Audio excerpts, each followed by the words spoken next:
Salut les gens, alors aujourd'hui nous sommes le mardi 28 juillet 2020. Comme vous pouvez le voir, je me trouve actuellement en forêt. Alors j'ai décidé d'aller faire un petit tour aux champignons sans conviction, étant donné que la pluie ne veut décidément pas tomber, hein. Voilà, à chaque fois qu'ils en annoncent, il n'y a rien, absolument rien, en tout cas dans mes coins, près de chez moi. Voilà, ce matin encore, ils annonçaient des orages. Finalement, je vous montre, regardez, il fait un grand ciel bleu. Donc, bon, voilà, c'est très très sec. Il n'y a vraiment aucun champignon, vraiment aucun. Malgré tout, je vous fais quand même une petite vidéo. Je voulais vous parler de choses diverses et variées. Oui, donc comme je vous le disais, vraiment pas de champignons, hein. Donc là, je suis dans mes coins près de chez moi. Alors la semaine passée, je suis allé en Haute-Savoie en altitude, à 80 km de chez moi, au plateau des Glières, là où je vous ai fait la petite vidéo où se produira la rencontre abonnée fin août. J'avais rien trouvé du tout, mis à part les quelques bolets à beau pied. Il y avait plus ce jour-là. Bon, il aurait fallu que j'aille, que je remonte faire un saut, mais honnêtement, ça fait quand même beaucoup de kilomètres et pour pas trouver grand-chose, voilà. Donc je pense que je vais attendre un petit peu, hein. Je vais attendre patiemment les orages en espérant qu'ils ne tardent pas trop à arriver.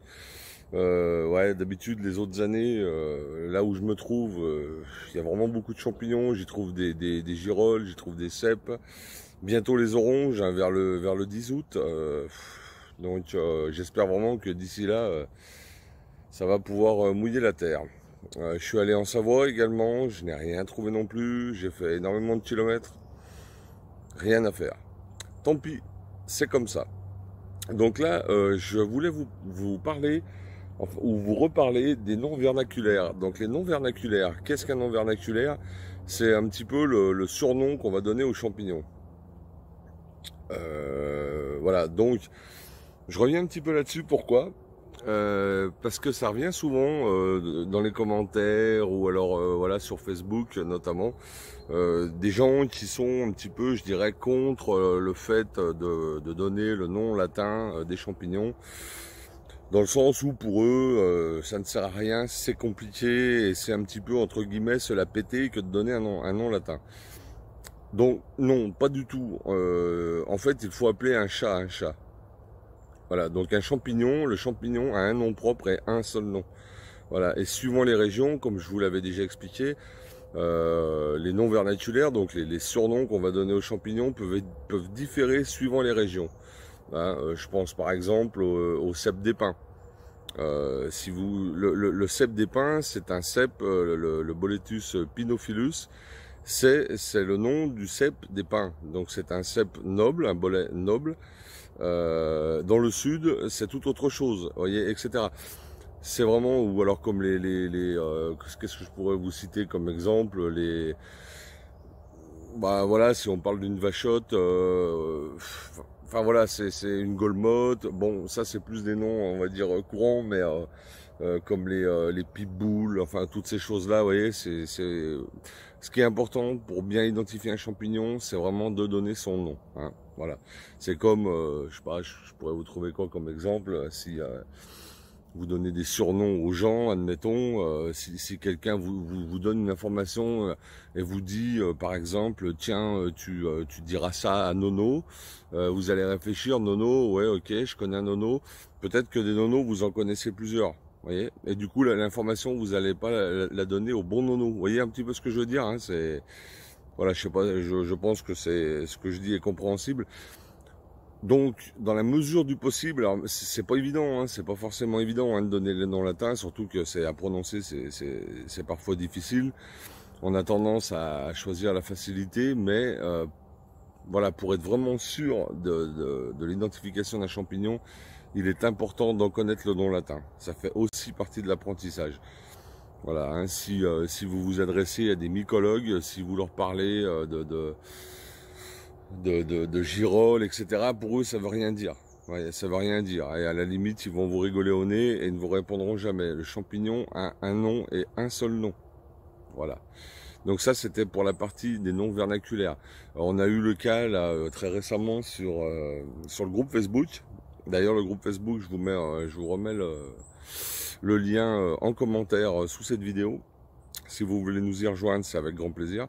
On a eu le cas très récemment où une personne qui nous avait rejoint commençait à nous dire que, j'ai plus en tête exactement ce qu'il nous disait, mais en gros que ça servait à rien de donner les noms latins, et puis que un cep c'était un cep, un bolet de Satan c'était un cep, etc.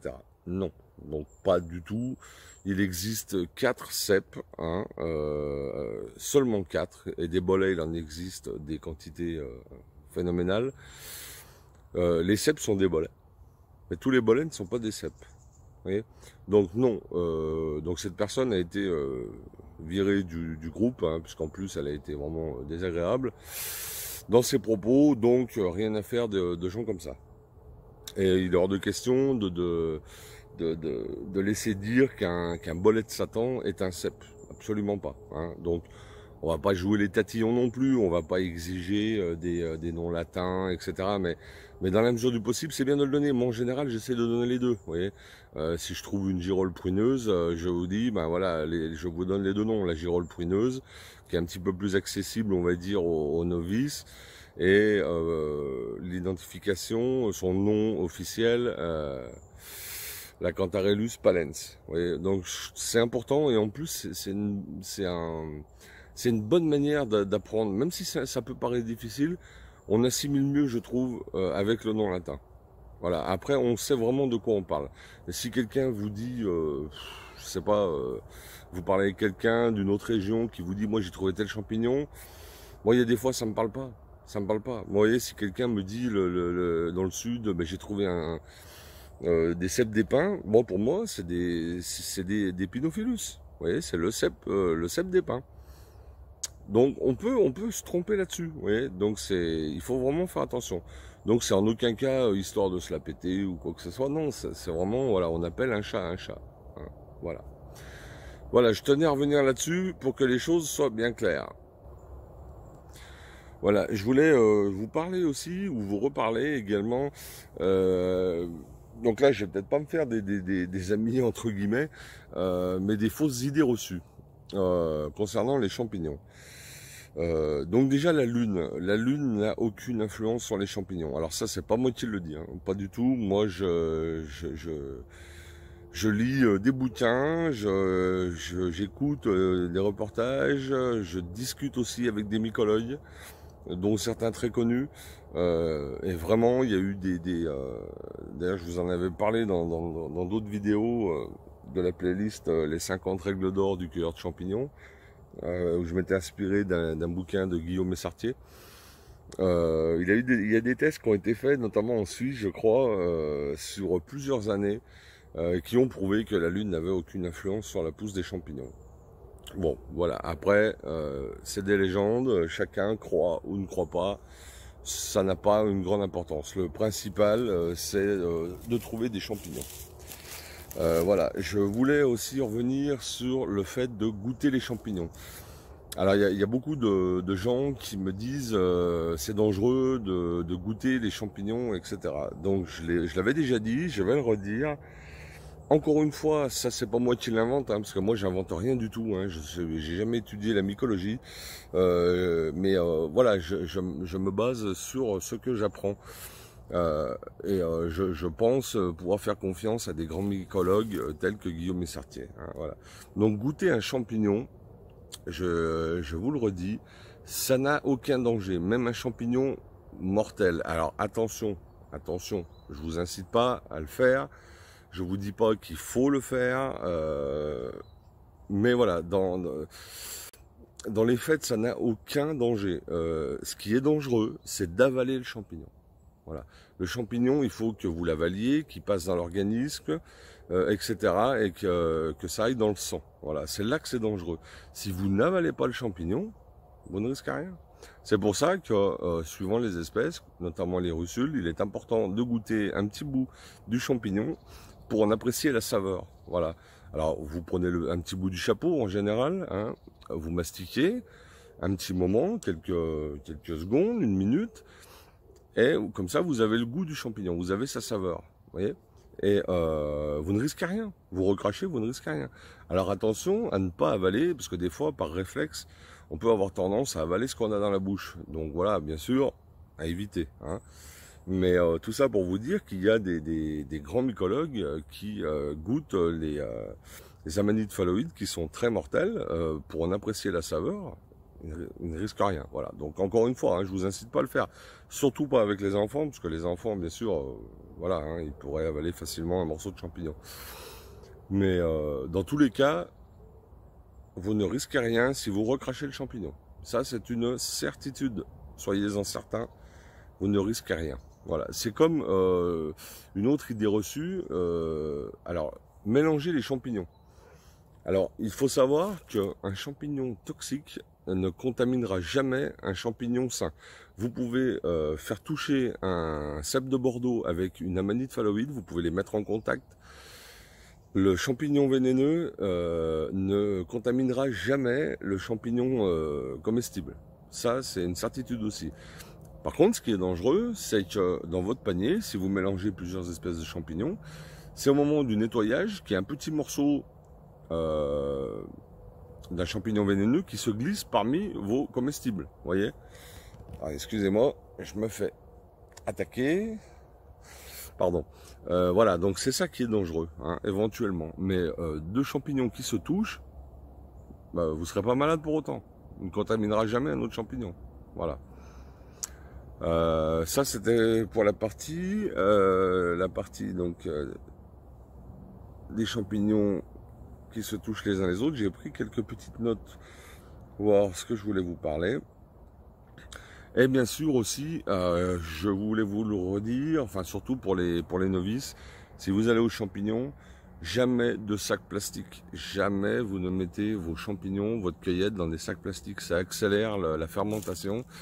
Et suivant la chaleur, suivant le temps que vous laissez vos champignons dans un sac plastique, vos très bons comestibles peuvent vous rendre malade. Voilà, hein. Donc idéalement un panier, éventuellement un sac en toile dans le pire des cas. Voilà, mais jamais de sac plastique, hein. Ça c'est important. Donc voilà, ça c'était pour la petite partie pédagogique. Donc sinon, au niveau du groupe Facebook, que dire si ce n'est que bah, il est tel que vous le connaissez maintenant. Moi, ça me convient tout à fait. Je pense que tous ceux qui en font partie également. Donc, il existe d'autres groupes très conséquents sur les champignons sur Facebook, hein, dont je fais partie, hein, où j'ai d'ailleurs beaucoup appris. Il faut quand même juste, je voudrais quand même juste bien faire comprendre que je ne tiens pas du tout à ce que le nôtre devienne à l'identique. Vous voyez, des groupes avec 40 000 personnes où on arrive avec sa photo de champignon, on demande ce que c'est, si c'est comestible. Et voilà, non, moi ce que je veux, c'est un groupe convivial avec mes abonnés. Voilà, c'est tout, hein. Donc comme il est en ce moment, et je veillerai à ce qu'il y reste, et je tiens à ce qu'il reste ainsi. Voilà, donc sans faire on va dire, donc pour revenir comme tout à l'heure avec les noms latins, sans faire le tatillon, etc. Mais voilà, on va pas faire n'importe quoi non plus. Voilà, c'est quand même le champignon, c'est quand même sérieux parce qu'il y a des risques, donc il est hors de question de faire prendre des risques à qui que ce soit, hein. Comme je vous l'avais déjà dit, je ne tiens absolument pas à ce que qui que ce soit intoxiqué avec des champignons pour une mauvaise identification, etc. Donc ça c'est important, hein. Je le dis peut-être pas suffisamment, mais voilà, hein, c'est pas parce qu'on va vous dire oui, ce champignon est bon, attendez plusieurs avis. Après il y a des il faut être comment dire, il faut être objectif. Et si on est absolument certain de ce qu'on voit à l'image et qu'on dit à la personne, je t'affirme que c'est tel champignon, si on est certain, pas de problème. Par contre, si on a le moindre doute, on le dit, on dit, moi voilà, je pense à 99,% que c'est ce champignon, mais attention, je n'en suis pas certain. Vous voyez, c'est important. C'est très très très important. Hein, voilà.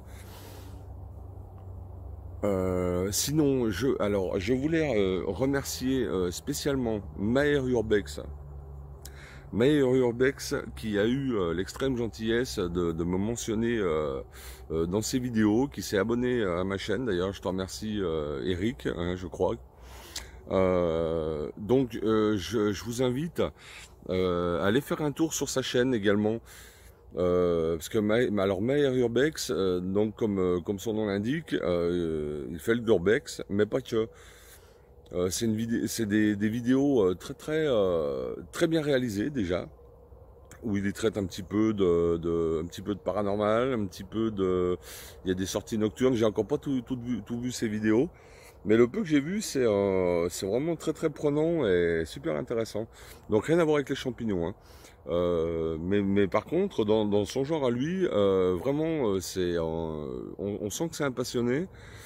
Et c'est vraiment très intéressant. Donc il y a des lieux un petit peu, des lieux atypiques. Il nous montre des anciens bunkers, etc.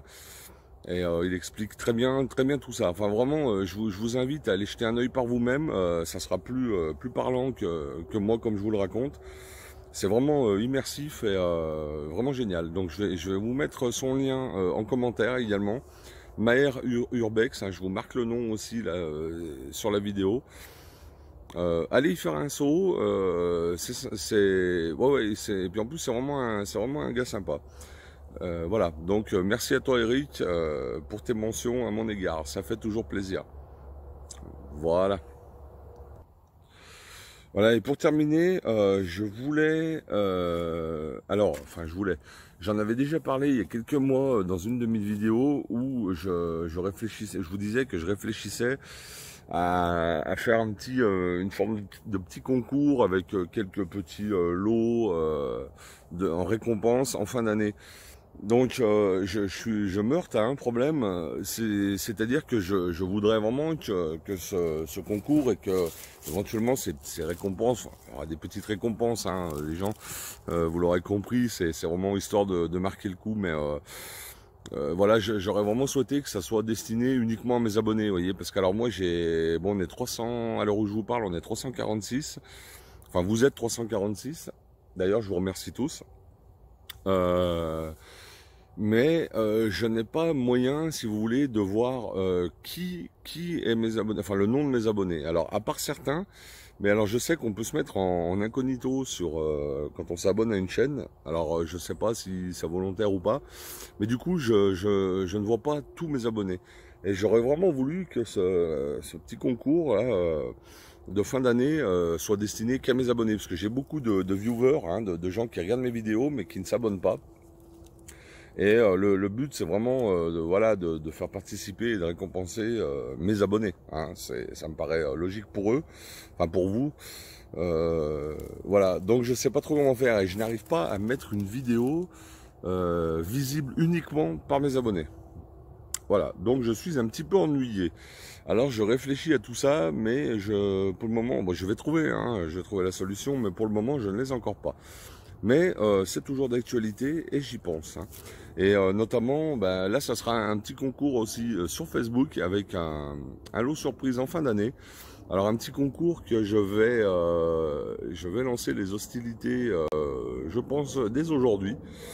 Mais là, celui-là, il sera destiné, enfin, il sera que sur Facebook, hein, parce que voilà, ça sera un concours où il faudra créer quelque chose, je vous en dis pas plus, il faudra créer quelque chose et en mettre les photos à la fin d'année sur Facebook. Et les membres pourront voter pour élire le gagnant du fameux concours. Voilà, donc ça sera pour la partie Facebook. Et je réfléchis, ça y est, je me fais dévorer par les moustiques, c'est terrible. Je réfléchis à une solution pour faire un petit concours qui, je pense, sera un tirage au sort parmi les abonnés. Enfin, voilà, un truc dans le genre. Quand j'aurai trouvé la solution, je vous le ferai savoir. Allez, je fais pas plus long, les amis. Désolé, pas de champignons encore cette fois. Malheureusement, je suis... ouais. Autant 2019 a été ma meilleure année, autant la 2020 pour le moment est la pire. Mais bon, hein, on va positiver, c'est comme ça, c'est aussi ça les champignons, on peut pas gagner à tous les coups. Il y a des jours avec et des jours sans. Bah là, ça fait plusieurs jours sans. Mais bon, c'est comme ça. Allez, écoutez, je vous dis à bientôt. J'espère la prochaine fois que je vous referai une vidéo, je trouverai des champignons, qu'il y aura eu un méga orage et que je retrouverai des champignons. Prenez soin de vous. Merci à tous de me suivre. Merci à tous ceux qui font vivre le groupe Facebook. C'est vraiment sympa. Bonnes vacances à ceux qui sont en vacances. Bon courage aux autres, à ceux qui travaillent. Bravo à ceux qui trouvent des champignons en pagaille, ils se reconnaîtront. Allez, à bientôt les gens. Ciao, bye bye, à plus.